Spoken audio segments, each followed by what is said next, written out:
Certains continuent à croire que Tsahal ne tue que des terroristes. Voici le témoignage d'un Français nommé Jocelyn qui est marié à une Palestinienne. 8 membres de la famille directe de ma compagne ont été tués dans un bombardement, dont 6 enfants. Le bilan des victimes de l'agression israélienne s'alourdit à 8306 Palestiniens tués, parmi lesquels le ministre recense 3457 enfants et 2136 femmes.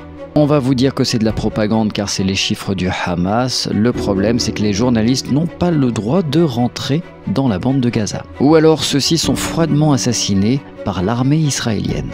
Le média RSF dévoile une enquête sur la mort du reporter de Reuters Issam Abdallah au Liban, à la frontière avec Israël.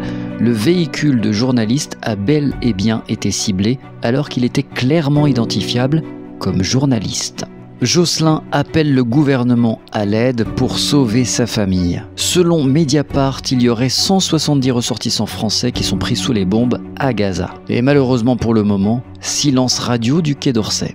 Peut-être que les ressortissants français de Gaza sont moins importants que les ressortissants français d'Israël. En tout cas, pour Caroline Fourest, il y a une différence entre un civil israélien et un civil palestinien.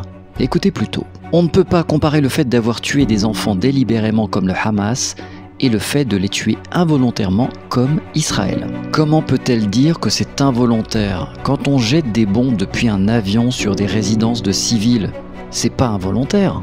Donc clairement, cette personne est partisane, elle choisit un camp et ne fait absolument pas preuve d'objectivité. De façon objective, on sait qu'Israël ne respecte pas les résolutions de l'ONU. Résolution 181, résolution 194, résolution 302, résolution 236, résolution 237, résolution 242, résolution 250, résolution 251, résolution 250, résolution 267, résolution 340, résolution 446, résolution 460, résolution 592, résolution 605, résolution 607, résolution 608, résolution 630, résolution 641, résolution 672, résolution 673, résolution 681, résolution 684, etc. Résolution 1860. Bref, comme dirait l'autre, il y a un occupant et un occupé.